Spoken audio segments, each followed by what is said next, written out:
For 1,000 years, kings and queens of Europe had absolute power.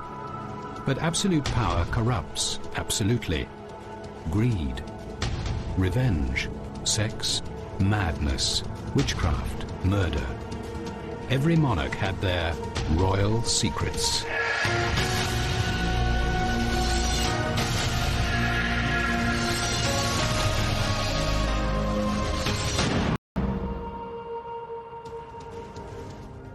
When it came to sex, all-powerful kings and queens had the pick of the kingdom for their amorous adventures. But even royals were made fools of by love. England's Henry VIII destroyed Anne Boleyn, the woman he once loved.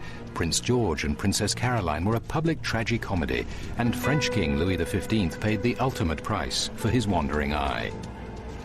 They were all consumed by lust.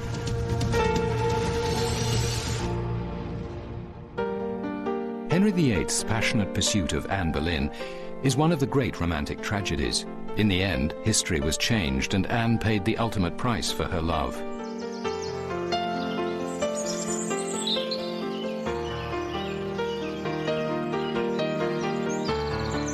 It was here, at Hever Castle in Kent, that a young woman first toyed with the king, ended up playing with fire.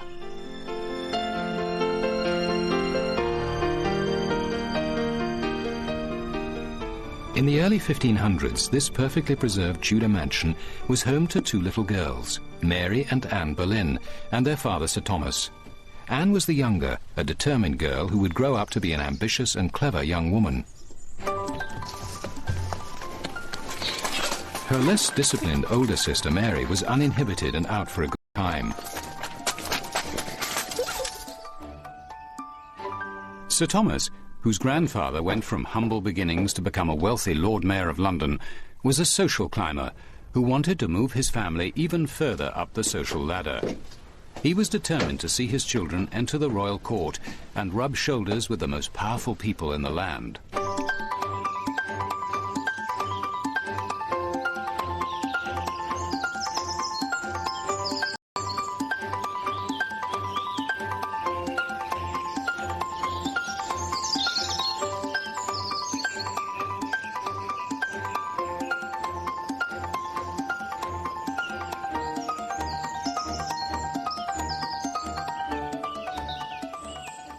Sir Thomas had big plans for the social future of his young daughters Mary and Anne. Anne was to fulfill his every dream and become Queen of England, but at a terrible price. Meanwhile, King Henry VIII was married to his first wife, Catherine of Aragon. Over the years, the Queen had 8 children, but only one, a girl, survived. Desperate for a male heir to succeed him on the throne, Henry began to take on mistresses, and one of the first was Mary Boleyn, Anne's older sister. The King of England often visited Mary at Hever Castle for his trysts.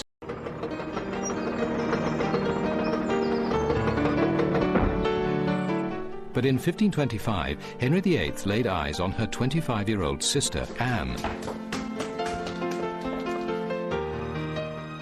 The king was smitten from the start. He fell head over heels in love with Anne.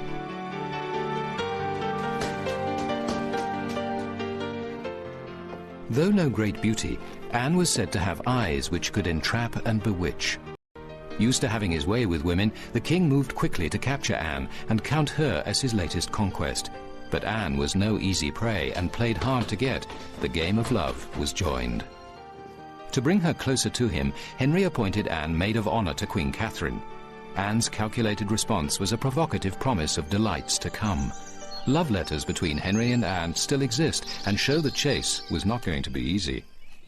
The warrant of maid of honor induces me to think that your Majesty has some regard for me, since it gives me the means of seeing you oftener and of assuring you by my lips, which I shall do at the first opportunity, that I am your Majesty's very obliged and obedient servant without any reserve. Henry was excited, unaware of how his long, extraordinary pursuit of Anne's favours would lead him to change his country forever. The more Anne withheld her favours, the more love-struck the king became. Conveniently forgetting he was still a married man, Henry promised he would at least be faithful to Anne. He wrote, "I beseech you now, with all my heart, to let me know your whole intention as to the love between us two. For more than a year I have been struck with the dart of love, and am not yet sure whether I shall fail or find a place in your heart and affection. If it pleases you to play the part of a true loyal mistress and friend, and to give yourself body and heart to me, I promise to take you for my only mistress, casting all others out of my thoughts and affection, and serving only you." In her response, Anne made it clear she was not settling for second best. "Your wife I cannot be, both in respect of my unworthiness will not be." Headstrong and wise to the nature of men, Anne knew just what to do to arouse the king's passions. She refused to give herself to Henry. Though the king was raging with lust, she wouldn't allow Henry to touch her. No matter how much the most powerful man in England begged and beseeched, Anne resisted for 6 years. Her terms were simple: no crown, no sex. Henry's hunger for Anne drove him to drastic measures. He sought a divorce from Catherine, but the Pope refused it, so Henry took a step which would alter the course of British history. In the most dramatic act of his reign, Henry removed his kingdom from the Pope's jurisdiction and put himself at the head of his own church, the Church of England.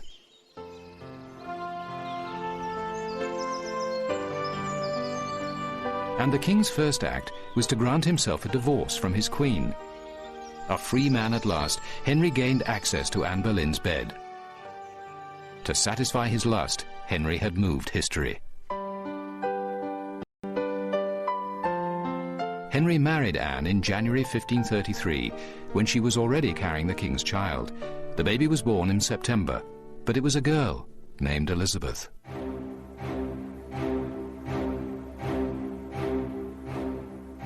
Henry had mortgaged the nation's soul for Anne's love, but he still needed a son.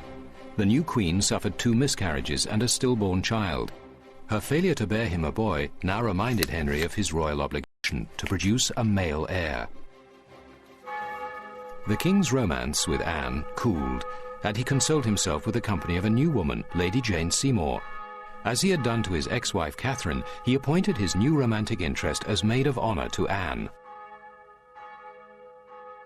Ready for a new wife, Henry ordered Anne jailed in the Tower of London just 3 years after they married.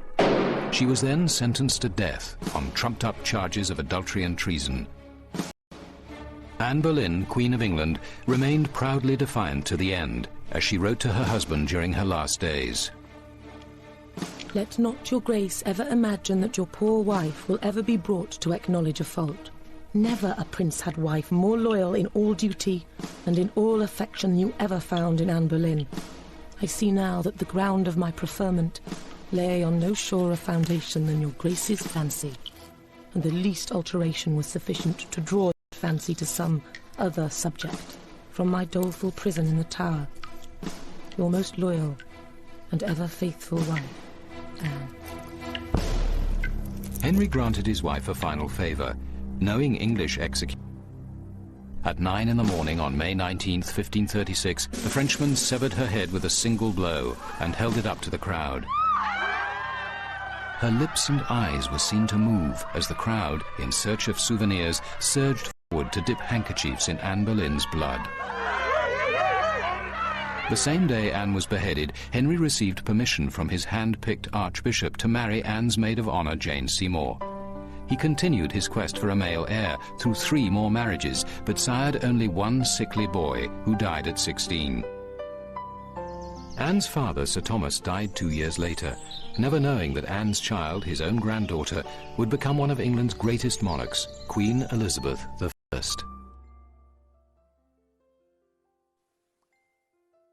While Henry VIII used drastic means to get rid of Anne Boleyn, 300 years later, England's George IV had a harder time shedding an unwanted wife.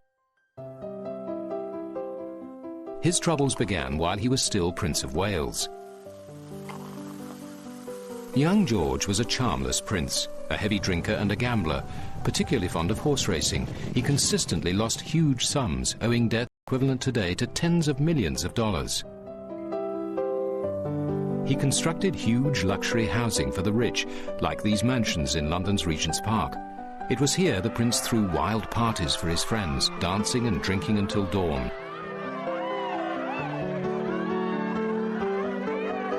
George decorated the exteriors with sensual erotica, some reflecting his preference for older women. The English loathed George, his decadence and indifference to his subjects. His father, the mentally unstable King George III, tolerated his dissolute son until he finally went too far. In 1785, the king discovered his son and heir had secretly married a Mrs. Fitzherbert. Under the Constitution, British monarchs were forbidden to marry Catholics or divorcees, and Mrs. Fitzherbert was both. She could never become Queen of England. The king ordered them to separate. But his son would only comply if his gambling debts were cleared. The nation's treasury was forced to cover the prince's huge losses. His secret marriage was then annulled, and an official marriage was arranged for the prince. His bride was Princess Caroline of Brunswick. Her portrait was sent to George and met with his approval, but court painters often depicted their subjects in flattering ways. George was in for a surprise. The day before the wedding, George nervously awaited his bride in eager anticipation. She was introduced as his future wife. Prince George was aghast. She was short, fat, smelly, and ruddy-faced. Though no paragon of beauty himself, the prince recoiled, muttering, "Ah, I am not well. For heaven's sake, bring me a glass of brandy." George remained drunk throughout his wedding day and had to be propped up at the ceremony. Disconsolate, he wept throughout the entire service. On his wedding night, the inebriated George passed out in the fireplace instead of consummating the marriage. In the morning, he dragged himself to Caroline's bed and performed his royal duty for the first and last time. The fertile princess became pregnant after this solo encounter, but within weeks the couple had separated for good. George remarked to a friend, "I'd rather see toads and vipers crawling over me dinner than sit at the same table with her." Cartoonists gleefully rushed to sketch the royal marital farce. George left his wife to return to Mrs. Fitzherbert and a string of matronly mistresses. Spurned by her husband, the vivacious and flamboyant Caroline enjoyed her freedom. She tried on makeup, ate large quantities of onions, and drank brandy. She invited friends to her house and many men into her bedroom. She considered sex a happy and healthy activity, describing herself as a little devil in petticoats. I have a bedfellow whenever I like. Nothing is more wholesome. Scandalized London society was filled with rumours of Princess Caroline's affairs. It was even said she had another child by a prominent noble, Sir Sidney Smith. But the guileless Princess Caroline didn't realise that Prince George, eager to prove her adultery for a divorce, was spying on her. One of her servants reported to the prince, "Mary Wilson said to me how she went into Princess Caroline's bedroom in order to make up the fire. But she found her and Sir Sidney in such an indecent situation that she immediately left the room and was so shocked that she fainted away at the door."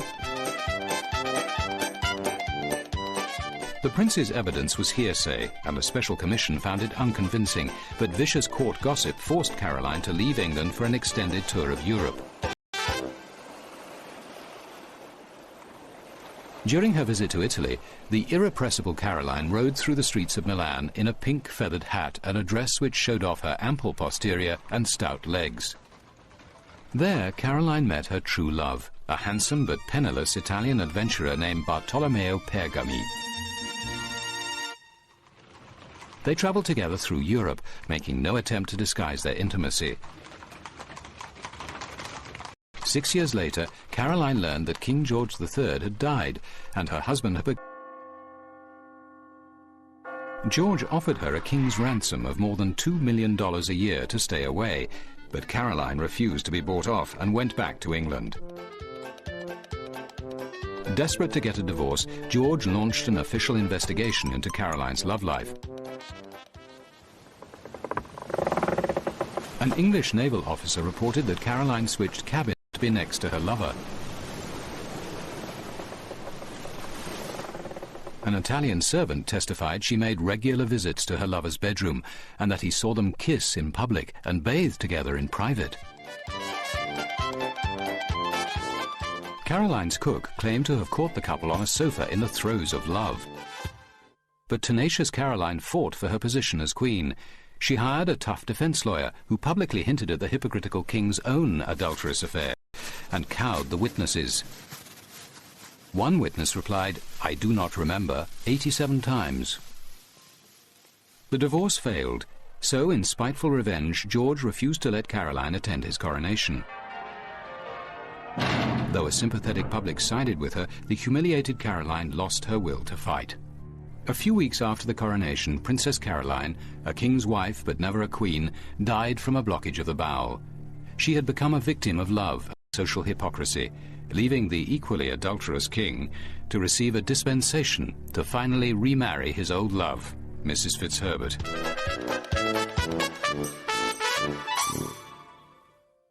Unlike the public embarrassments of England's Prince George, scandal was no problem in the deliciously decadent French court of Louis XV. There, extramarital affairs were so common they were governed by codes of etiquette. Promiscuity was so widely accepted that the king's principal mistress held an official position in the royal household.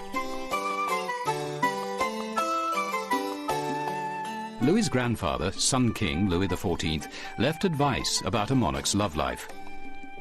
The time we give to our lovers should never be to the detriment of our work, because our primary objective must be the preservation of our glory and authority.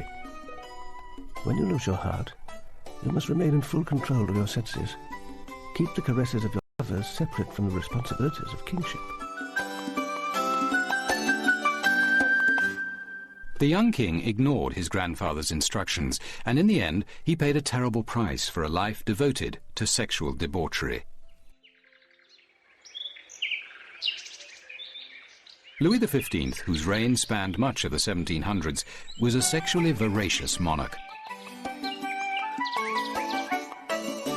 He reputedly had over 100 partners, included everyone from leading courtiers to the lowliest Parisian street girls.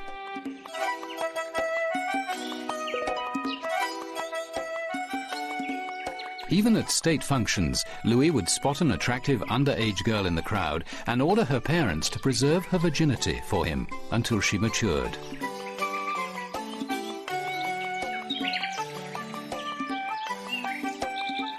The king's insatiable appetite needed a full-time valet to audition and procure potential royal bedmates.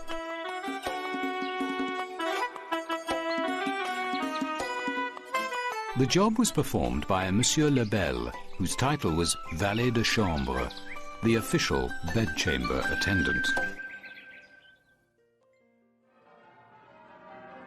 Louis was only 15 when he married a Polish princess. Initially faithful to his bride, he fathered a brood of 10 children in 12 years. But his wife tired of Louis's sexual demands and found any excuse to deny him her bed.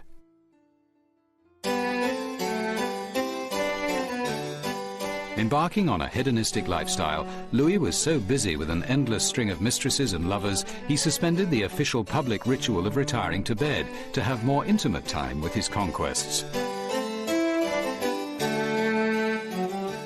The king's first affair was with a woman in his wife's household, the Comtesse de Marie. Avoiding the formal royal bedchamber, he ordered a cozier bedroom built specially for the affair. But then the Comtesse made the mistake of introducing the king to her younger sister. She was cast aside in favor of the fresh conquest, the Duchesse de Ventimille. The glittering corridors and ornate rooms of Versailles were well suited for furtive love.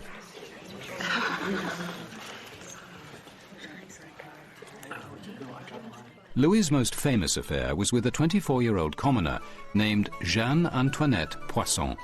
The couple met at a costume ball, where she arrived dressed as Diana the Huntress.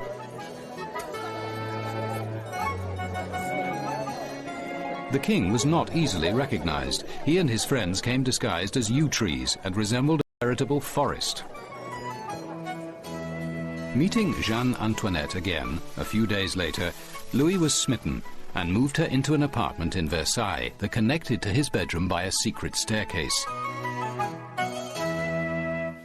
The King of France was so taken with her beauty, he transformed her from simple Jeanne Antoinette Poisson into the Marquise de Pompadour.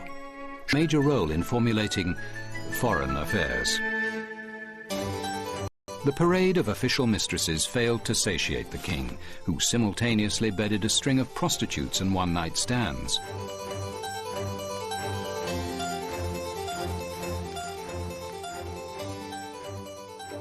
Rumours had it that Louis, accompanied by a pack of hounds, pursued laughing, naked young women through the grounds of Versailles. The palace gardens echoed with giggles as the panting King of France chased his prey. A house in the palace grounds was fitted out as a brothel to accommodate the royal harem, which Louis would visit disguised as a Polish nobleman. Despite precautions to protect Louis from his worst excesses, even the King of France paid a horrendous price for so much license. Louis XV contracted smallpox, aggravated by what was called the French disease, syphilis. His skin erupted in oozing sores, and he suffered an agonizing death. His corpse was so rotten, the undertakers skipped embalming it and immediately destroyed it in quicklime. For Louis XV, the Cupid of love had aged into the Grim Reaper of death.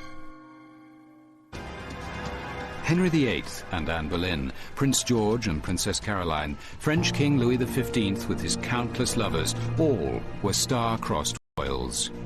All their power and wealth couldn't change the capricious ways of love. In the end, the royal privilege of unrestrained passion proved the downfall of many a monarch, when they became slaves to lust.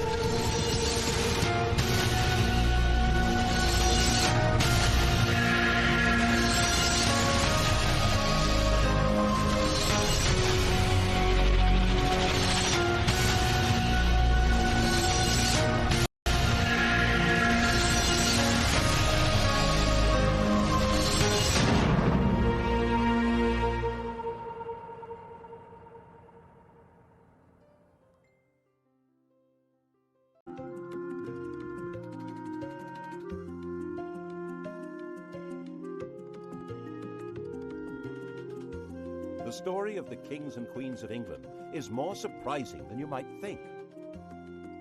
It's a fine drama, 1,000 years of tales of lust and betrayal, of heroism and cruelty, of mysteries, murders, tragedies, and triumphs. And all these figure in the story I'm telling now, the story of the Tudors.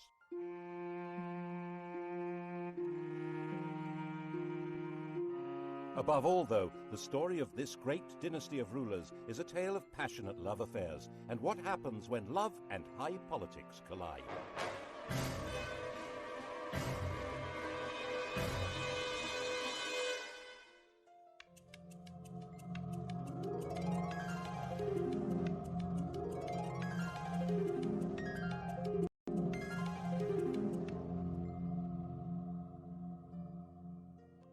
The story begins with Owen Tudor, a hugely ambitious and very handsome young man.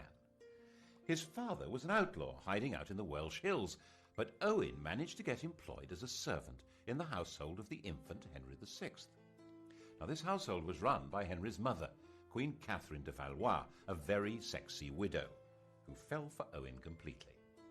There's no record that they ever got married, but they did have 5 children. When Catherine died in 1437, Henry VI was still only 13, and the barons who ran the kingdom in his name put Owen in prison. But when Henry came of age, he brought his stepfather, Owen Tudor, back to court and gave earldoms to his stepbrothers, Edmund and Jasper Tudor. Owen ensured Edmund's marriage to a girl from Henry's family. Edmund died very soon after the marriage, but his 13-year-old bride, Margaret Beaufort, was already pregnant.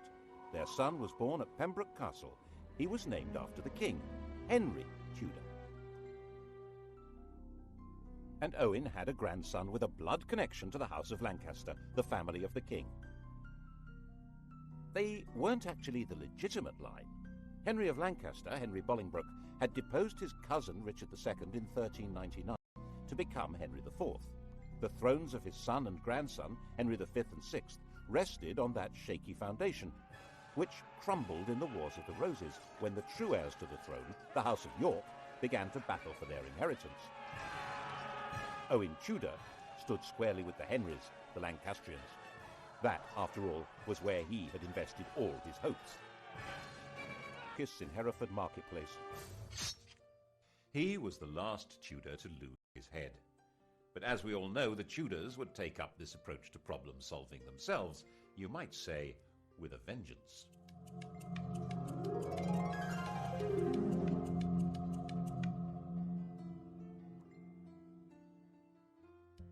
Edward of York seized the throne, Edward IV, and Owen's 4-year-old grandson, Henry Tudor, began what would be decades of living on the run or as a refugee. But 3 years later, King Edward did something that would eventually give Henry Tudor everything Owen had wished for. He fell in love, and that began a chain of events which altered all England's history.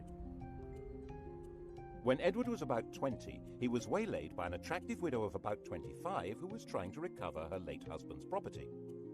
Edward, 6'3" tall and really very good-looking, wanted to help, and he became besotted.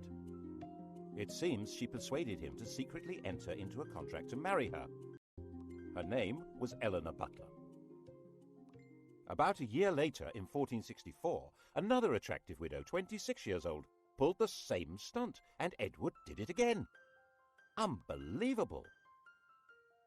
This time the lady was called Elizabeth Woodville, and this time it wasn't just a contract to marry, it was a full marriage to a commoner. When Elizabeth Woodville was crowned in Westminster Abbey, the whole of Europe was scandalized. Marriage was all about alliances of power and property. Marrying a penniless woman for love was simply disgusting. The negotiators trying to arrange a proper royal marriage were humiliated. And when Edward heaped honours, wealth and titles on Elizabeth's relatives, the Rivers family, the nobility of England were outraged. They were, quite frankly, getting completely above themselves. If anyone had known about Edward's promise to marry Eleanor Butler, things would have been even worse. But she was quietly shut up in a convent and died in 1468. As it was, Edward lost so much support that in 1470 he was actually driven out of England, and Henry VI came back to the throne. A few months later, Edward came back into London and regained the crown, thanks to the strong support of London merchants to whom he owed money, and even more, it was said, of their wives and daughters, who really seemed to have found him romantically interesting. Which, face it, Henry VI certainly wasn't, unless you fancied an elderly saintly scholar who'd lost his mind. In the battles that followed, Henry's son, another Edward, was killed, and King Henry himself, captured, disappeared into a prison and was never seen again. The whole male line of the House of Lancaster, the descendants of the sun's fragile thread, Margaret Beaufort and her 15-year-old son Henry Tudor. Not that they had any claim to the crown. Of course, the Lancaster dynasty had begun by simply usurping the throne, but on top of that, Margaret's grandfather was illegitimate. A law had been passed to make him legitimate, but it also barred him and his descendants from the succession. And that would probably have been that, if it hadn't have been for Edward's little secret, which didn't emerge until Edward himself was dead. He was only 41 when he fell ill and died. His son, the Prince of Wales, also called Edward, was just 12 years old.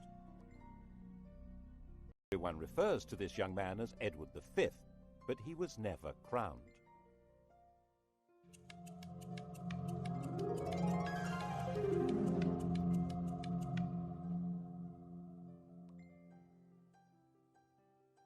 The dead king's will was clear. Prince Edward would be his successor, of course, but he would be in the care of a guardian and protector of the kingdom. That person was Edward IV's brother, Richard, Duke of Gloucester. We all know him as the most evil king in English history, the warped and twisted Richard III. Richard had been in effect King Edward's vice-regent in the north, based in the city of York, and no one at that time said anything bad about him at all. But the Queen thought there was someone even better to run her son's kingdom. Her. King Edward IV had died at Westminster. Elizabeth immediately sent her brother and other members of her household rushing up to Ludlow, where Prince Edward was staying. The idea was to hustle him to London and install him before Richard even knew what was going on. Then she and her family, the Rivers, would have control of everything. Richard, of course, did find out what was going on and said he would meet up with the party as they brought the prince through Northampton. Okay? Okay. Except that when he got to Northampton, he found that the Rivers didn't have the prince with them. Alarmed, Richard took them prisoner and found their baggage stuffed with arms and armour. There was plainly an attempt being made at a coup. Richard nipped it in the bud. He found they'd secreted the prince in Stony Stratford, Elizabeth's family home. This was before blue plaques had been invented. Richard escorted the prince to London and installed him in the Tower of London while he set about organising the coronation. And then came the bombshell. The dead king's contract to marry Eleanor Butler had been made in front of a priest, who now decided it was time to speak. Oops! If Edward really had been betrothed to Eleanor, his marriage to Elizabeth Woodville was bigamy, and the young prince couldn't be king because he... This man, Robert Stillington, was no ordinary priest. Edward had promoted him and trusted him, making him a bishop and keeper of the Privy Seal and then Chancellor of England. But then Stillington became awfully friendly with King Edward's ambitious brother, the Duke of Clarence, and Clarence could not be trusted an inch. If Edward's children were illegitimate, Clarence would be next in line to the throne. Edward quickly had his brother sentenced to death and executed in private with no chance to make a public statement. Instead, the world was told Clarence had drowned in a butt of Malmsey, a barrel of sweet wine. Such a sad accident. And Stillington spent a year locked in the Tower. After his release, perhaps nervous of the power of strong drink, he kept his mouth shut until Edward was dead. But now he spoke, and Parliament believed him. With Edward's children illegitimate and Clarence's disinherited when he was executed, Richard was left as the proper successor. He reluctantly accepted. Well, he accepted.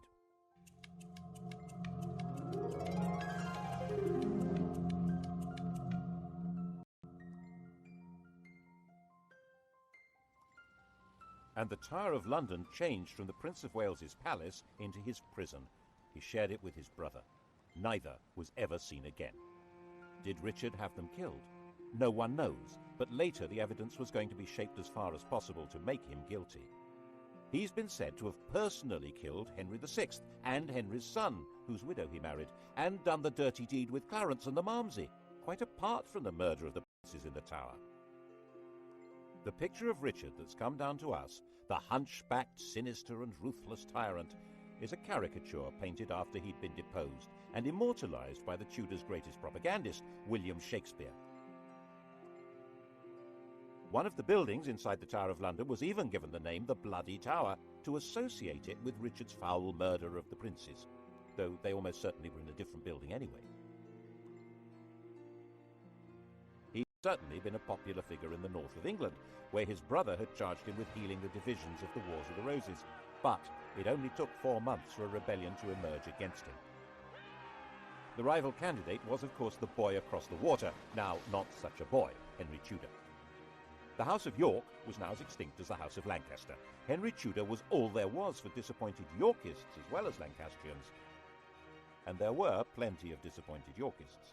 Richard gave positions, power and wealth, and he trusted whom he'd got to know in the north of England, leaving a lot of southerners out in the cold who thought they could do much better under a more sympathetic figure. And now he came and landed at Milford Haven in Wales on the 1st of August 1485.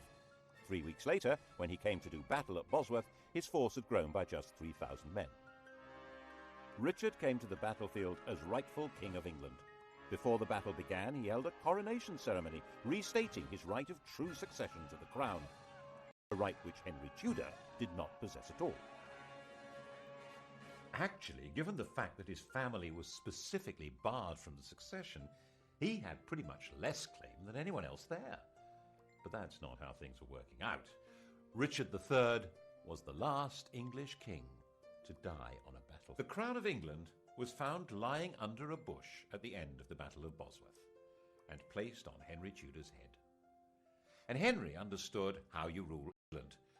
Not by winning over great nobles, they'd pretty well all been wiped out, but by winning over public opinion.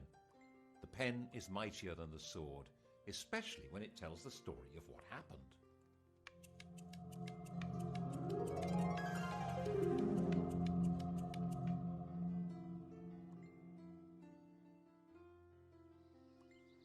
Firstly, he must not be accused of killing a king, so Richard III was not king on the day of the Battle of Bosworth. Henry Tudor dated his reign from the day before the battle. It was Richard who'd been fighting against a king, not Henry. Henry was king. It was Richard who was the traitor. Got that? Secondly, he must deal with the question of his legitimacy as a ruler, so he married Edward IV's daughter. She was the legitimate line of descent from William the Conqueror, a true Plantagenet. Their son, when they had one, would be the legitimate heir by every possible standard. Well, so long as Edward IV's daughter was legitimate, so that had to be dealt with. All documents relating to the business of Edward's marriage to Elizabeth Woodville being invalid were destroyed. All documents relating to the illegitimacy of their children were destroyed, including the Act of Parliament that had spelt out why Richard should be king. These orders were carried out so efficiently that only one copy of the Act has ever been found. That's how we know about it. Other evidence may have existed, destroyed even more efficiently.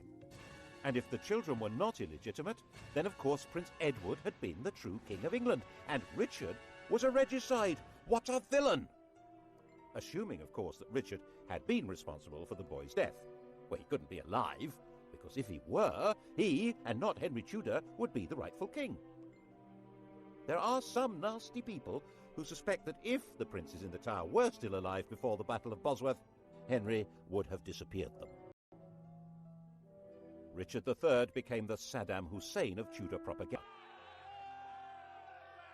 Of course, the consolidation of power was not only a matter of creating favourable propaganda, it also involved getting rid of a few people.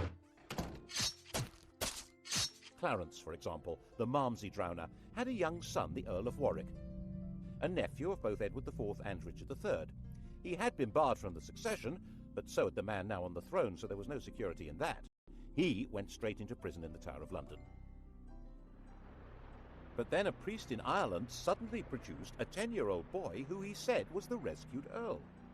The boy looked right, spoke right, had all the right manners. He was solemnly crowned in Dublin Cathedral as Edward VI, and a force of Irish supporters backed by Flemish troops then landed in the north of England. They were supported by the Earl of Lincoln, John de la Pole, who was also a nephew of Edward IV and Richard III. He was their sister's son. In fact, Richard III, who had no children, had designated John as heir to the throne. John knew perfectly well that the child was an impostor, called Lambert Simnel, who had been carefully trained for the project. The rebels had obviously assumed that Henry had killed the Earl of Warwick, so wouldn't be able to prove that Simnel was an impostor. They were wrong. The prisoner, still alive, was put on public display, and the rebels were crushed. But never missing a trick, Henry forgave the child and gave him a job in the royal kitchen. He grew up to be a royal falconer. Another impostor appeared in 1492, this time claiming to be the younger of the princes in the Tower, Richard, Duke of York. His real name was Perkin Warbeck, and he stayed on the continent collecting support from anyone who fell out with Henry. Henry had persuaded Parliament to set up a special court to try members of the nobility who were a threat to the crown. A number of Warbeck's supporters suddenly found themselves arrested, tried for treason, and facing execution. This court was to become the notorious Court of the Star Chamber. Perkin was a constant irritant, first trying to invade from Ireland, then teaming up with the King of Scotland, and finally in 1497 he raised a rebellion in Cornwall, which Henry crushed, and promising leniency persuaded Perkin to surrender. Perkin was imprisoned Tower, which of course already housed Clarence's son, the Earl of Warwick. And of course it wasn't long before evidence appeared that the pair of them were plotting a joint escape, and that was the end of both of them. There was one other person with a claim to the throne, Henry Tudor's mother, Margaret. In fact, whatever claim he had, she must have a better one, but no woman had ever ruled England in her own right. And Henry needed a son to inherit the throne. Not just to the Plantagenets, but to patriotic English legends. But Arthur died in 1502, leaving his younger brother Henry as the Tudor heir. And in 1509, when the 52-year-old king died, Henry VIII succeeded to the throne.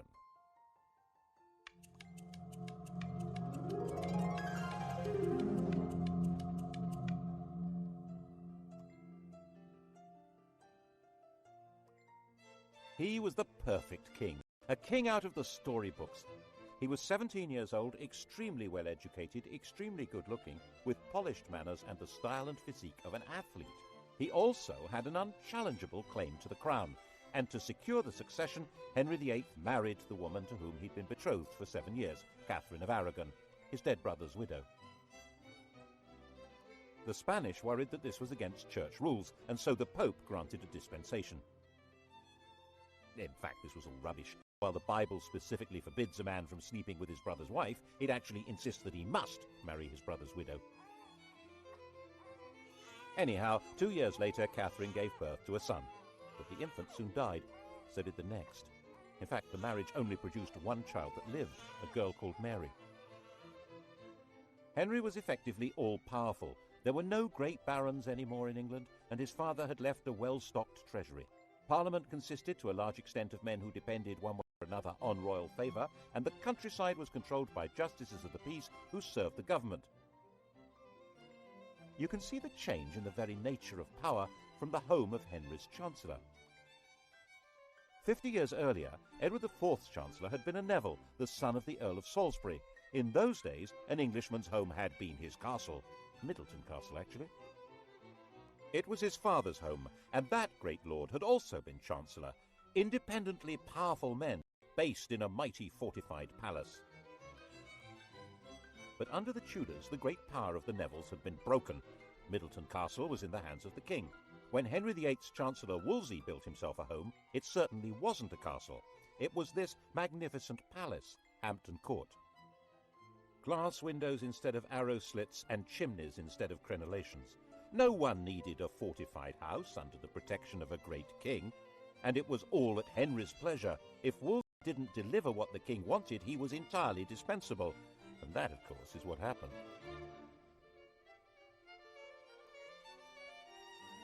The royal marriage was haunted by the ghost of their dead sons.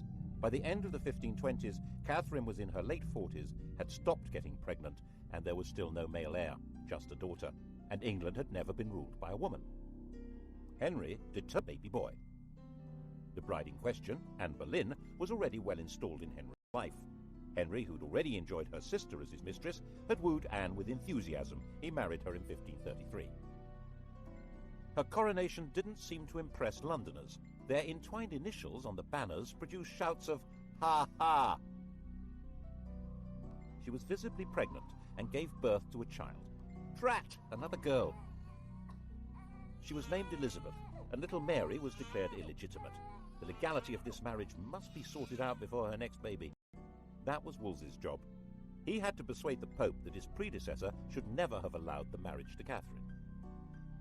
Henry fancied himself as a theologian. He'd written an attack on Luther, which became a bestseller, and the Pope had declared him a defender of the faith. A proud boast which he stuck on the coinage and has remained there ever since. Every English monarch is fid deaf. So he told Wolsey exactly how the argument should be put to the Pope. Wolsey could probably have swung it if he'd been left alone. As it was, he failed and lost his job. And the Pope had also failed. So Henry, the defender of the faith, filed the Pope. To achieve this drastic act, having himself legally declared the supreme head of the Church in England, required an extraordinary shift in power. He had to find a way of giving the nation a voice so that it could say what he wanted. That way was through Parliament. The Church's wealth and power was hugely popular. The notion of no longer paying church taxes to Rome was really very cheery. But it wasn't as simple as that. Some people believed that the Pope really did represent divine authority. And for many others, there was a fear that the Pope might excommunicate their customers on the continent if they continued trading with them. With the effective help of a new chief minister, Thomas Cromwell, and a new Archbishop of Canterbury, Thomas Cranmer, Parliament passed the necessary acts. By the end of 1534, the King of England had become, legally, the total, overall, supreme ruler of the whole shebang. Once Henry VIII had become head of the church in England, he was a new kind of king. One immediate consequence of the new order was that he had control of the fabulous wealth of the English church. It wasn't just the Pope who got the sack. He closed down all the monasteries and nunneries. There weren't all that many people in them, less than 10,000 over the whole country, but there may have been 10 times that number dependent on them. And in areas such as Lincolnshire and Northumberland, there was armed rebellion. One of the rebel leaders was John Neville from that great old family of barons, but the Nevilles were no threat to the modern crown. The rebellions were crushed. And monastic lands were sold off cheap to bolster the treasury, who would loyally support the crown. The old struggle for power between the papacy and the monarchy had now been decisively settled. Becket, the 12th century archbishop whose defence of church power had led to his martyrdom, had been the most popular saint in England. Henry ordered Becket to be declared no saint, to be tried and convicted of treason, and for his bones to be burned and the dust scattered in the air. Who's in charge now, eh? What's more, in 1536 Catherine of Aragon died, meaning that the problem of the ex-queen had gone away. He and Anne Boleyn dressed in bright yellow to celebrate. But 4 months later, he was told that Anne had committed adultery. Henry was surrounded by courtiers jockeying for influence, forming alliances, factions, to do down those who might damage them. And Anne became a victim of an organised campaign by those who felt endangered by her faction. Whether it was true or not, no one knows, because Henry's fury was so total that her trial and those of her supposed lovers was a travesty. She might indeed get pregnant with a boy, but then its parentage would be in doubt, and she might not. She'd miscarried at least twice since Elizabeth's birth. Without a legitimate son, it had all been for nothing. Anne was imprisoned in the royal lodgings in the Tower of London. Henry had extended them before their coronation, and now she was occupying them for the first time. Not as his wife, but as his prisoner. After 18 days, she was beheaded, and Henry married Jane Seymour.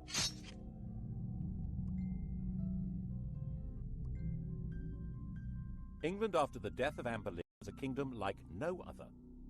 Henry ruled in England as head of the church as well as king, like some pagan priest-king.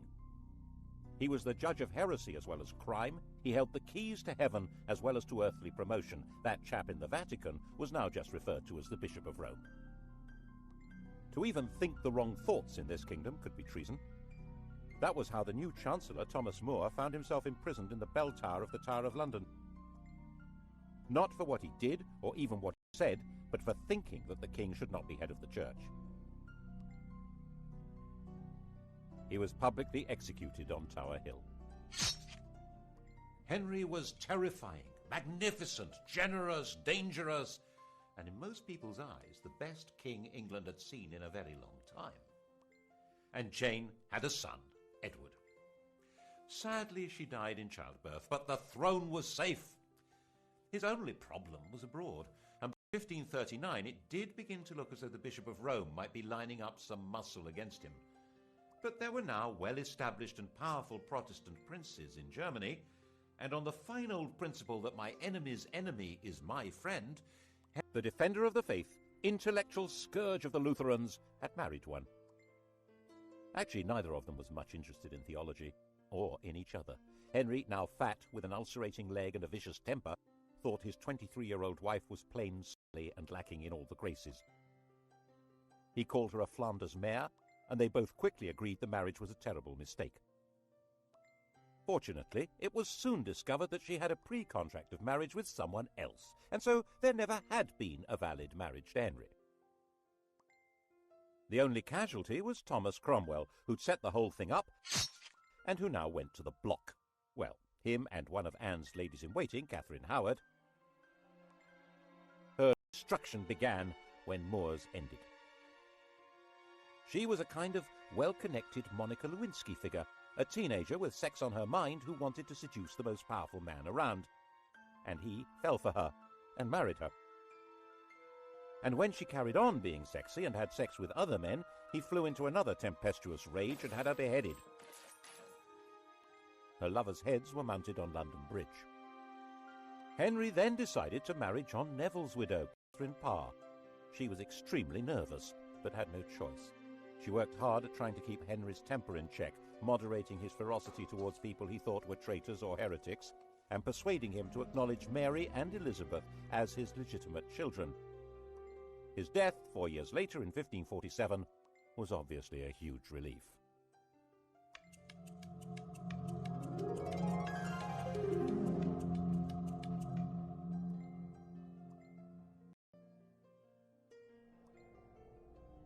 Henry had succeeded in leaving a son, but only just. Jane's son, Edward VI, 9 years old, was a sickly child. He was educated as a Renaissance prince, a humanist, and as a Protestant, far more so than his father. He was only a child, and government was in the hands of a council, but in a world of royal tyranny, this... So John had been talking things over with His Royal Little Highness, and they cooked up this bizarre proposal to hand the throne to John Dudley's daughter-in-law, the 15-year-old Jane Grey. She was Edward's first cousin once removed, not exactly next in line for the throne, but Protestant. The hereditary principle was a bit medieval, don't you think? Give that girl a crown. Jane knew absolutely nothing about what was being planned for her, and when she found out that she was to be queen, she fainted in shock. England had been swindled, and knew it.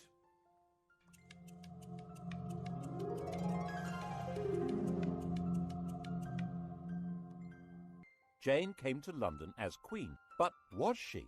Everyone's eyes turned to Mary. Throughout all that had happened since Henry had disowned her, Mary had very publicly maintained her Catholic faith and the public celebration of the Mass. She'd become a symbol of resistance to tyranny, and whenever she appeared in public, she was mobbed and cheered.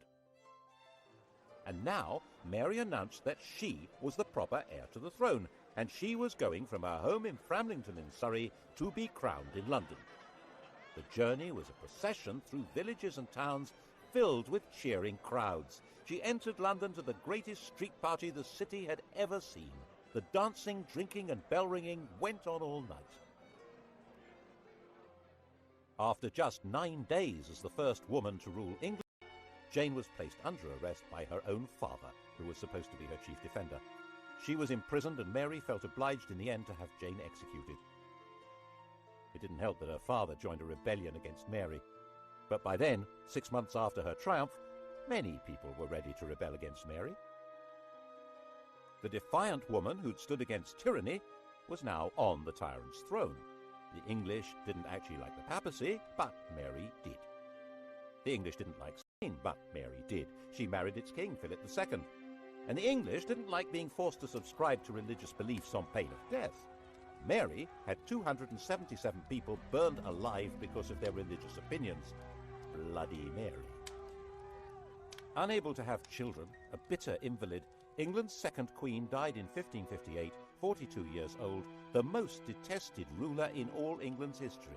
There were celebrations almost as fervent as had greeted her arrival 5 years before.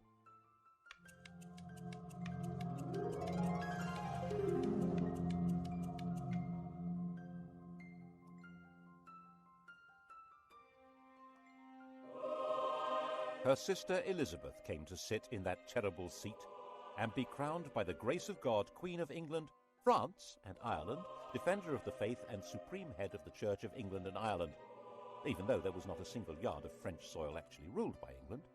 Calais, England's last little piece of France, had been lost just before Mary's death. England had become an island, and its queen would have to be an island too. She couldn't marry because that would create a king who would be either a foreigner like Philip or an opportunist courtier who'd come trailing faction and enemies in his wake. She would be both queen and king, the virgin queen ruling from a tyrant's throne over a people whose support was essential. Monarchy in England was a paradox, and Elizabeth's solution to paradox was wholly bizarre. The Tudor monarchy had been shaped by the need that had not materialized, and now Elizabeth would choose to have no child at all. How would the crown survive? Elizabeth succeeded to the throne when she was 25 years old. By that age, women were generally married with children, but Elizabeth had never had any intention of doing that. Her father had killed her mother. His behavior towards his other wives had been equally dreadful. At 14, Elizabeth had announced that she would never marry. In fact, her survival through Mary's reign had depended on her being free of any association with anyone else. The slightest hint of her involvement with other people could have made her seem to be connected with plots against Mary and would have led to her execution. She stayed mute, giving no sign of a religious, political, or emotional attachment that might destroy her. By the time she came to the throne, the persecutions of her predecessors had left it a stark and lonely place. 9 bishoprics were vacant, there was only 1 duke left alive, and the treasury was empty. She had no close relatives left alive. The heir to the throne was her aunt's granddaughter, Mary, Queen of Scots, a Roman Catholic. No one knew whether Elizabeth was a Roman Catholic or a Protestant. The first test came over the oath of allegiance. Elizabeth insisted that, like her father, people must acknowledge her as head of the church. The bishops, Roman Catholics appointed by Mary, said that in that case none of them would allow her a coronation. Well, all except for the Bishop of Carlisle. He did the honours, and the popular acclamation for the new queen was terrific, and she shouted back, "God a mercy, good people." Elizabeth interpreted her religious role in a new way. She declared that she didn't mind whether her subjects were Catholic or Protestant, so long as they were loyal. She'd survived by being very careful about what she said and did, and that was how she coped with sovereignty. She dared not marry or be touched by scandal, but her every move was watched like any modern royal, maybe more so. To the extent that her laundresses were bribed by ambassadors who wanted to know whether her periods had stopped in case she was pregnant. She made herself look splendid, held magnificent pageants, and eventually seemed to be holding the kingdom together without the rebellions, persecutions, and massacres that had become regular features of English life. She managed this in partnership with an immensely loyal and capable minister, William Cecil, and constantly teasing the world with a showy flirtation with the Earl of Leicester, Robert Dudley. But the love affair she really encouraged was to have the nation adore her. In poetry, paintings, and theatre, she was Gloriana, the magical beauty to whom loyalty and love were equally due, and who had no a Catholic plot to replace her with one of the grandchildren of Henry VIII's sister Margaret, either Mary Stuart, Queen of Scots, or Henry Stuart, the Earl of Darnley. Both of them had a valid claim, as not only was Elizabeth excommunicated, she was arguably illegitimate. They were carefully encouraged to maneuver themselves into helplessness. Mary was the more dangerous. She'd been Queen of France until her husband's death, and a ruler of Scotland who had French backing would be a danger to England even without the religious issue. But Mary's education had been unlike Elizabeth's. She'd not lived in fear of her life, but in the indulgent French court. This was not a good preparation for life in Britain, a land of conspiracies and killings. Darnley was a weak man in a weak position, a good-looking, unstable lout. What happened next looks like a cunning plan. Elizabeth pretty much obliged the 19-year-old Darnley to visit the 22-year-old widow Mary, having ordered him not to marry her. The result was totally predictable. And Darnley was a total liability to Mary. Dim-witted and resentful of his lack of power, he was also furiously jealous. And when he thought her advisor Rizzio was having an affair with Mary, he joined a plot that had Rizzio murdered in front of her. She now viewed Darnley, the patsy in all this, with hatred and contempt, and was herself complicit in the plot that murdered him with an explosion. She ended up fleeing her own kingdom and throwing herself on Elizabeth's mercy, ultimately a bad place to be. Elizabeth was half the time sure that Mary should be executed to deprive Catholic plotters of a candidate for the throne, and half the time sure that she should do no such thing. Ruling queens were rarer than hen's teeth. For one to kill another really wasn't good. She signed the death warrant, but in a state of real distress. Mary and Darnley had a son, James, and he was now the virtually incontrovertible heir to Elizabeth's throne. She wrote to him confirming that and apologising for what she'd done to his mother. The very idea that it was legitimate to kill a crowned sovereign was extremely dangerous. Elizabeth was deeply concerned with the rights and powers, the prerogatives of the sovereign. She was very wary of Parliament, which in her view treated every request for taxes as a blackmail opportunity to give itself powers of government. So she tried very hard not to ask for taxes, and her government was parsimonious, mean as possible, and then some. She was determined to protect royal authority. She refused to allow Parliament to refer to England as a state. She said it sounded too much like something to do with the States General, the parliamentary body that ruled the Dutch Republic. That republic, it was her ally in her struggle to keep England out of Spain's clutches, but she was nervous that its political ideas might be catching. England was a kingdom. It happened to be ruled by a queen, but as she famously said, one who had the heart and stomach of a king.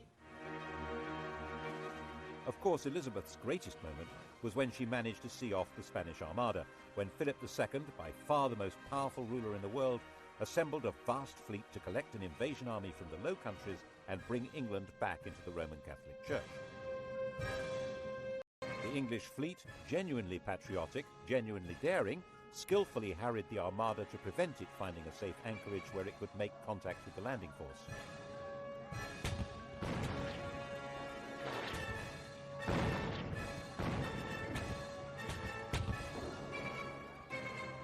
When the Spanish decided to sail home, they were hit by strong winds and heavy seas that were too much for many of these Mediterranean cargo vessels.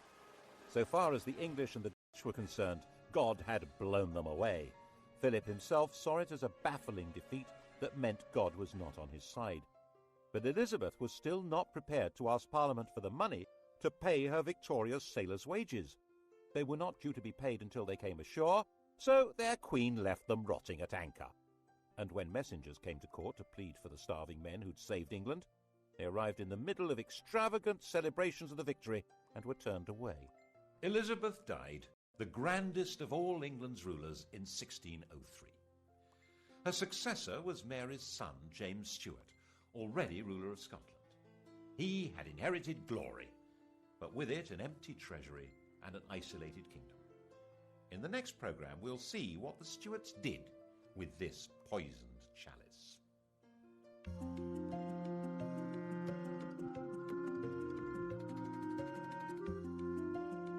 On to the Stuart tonight at 10, and to test your knowledge of Henry VIII and his 6 wives, Sky Digital viewers press red.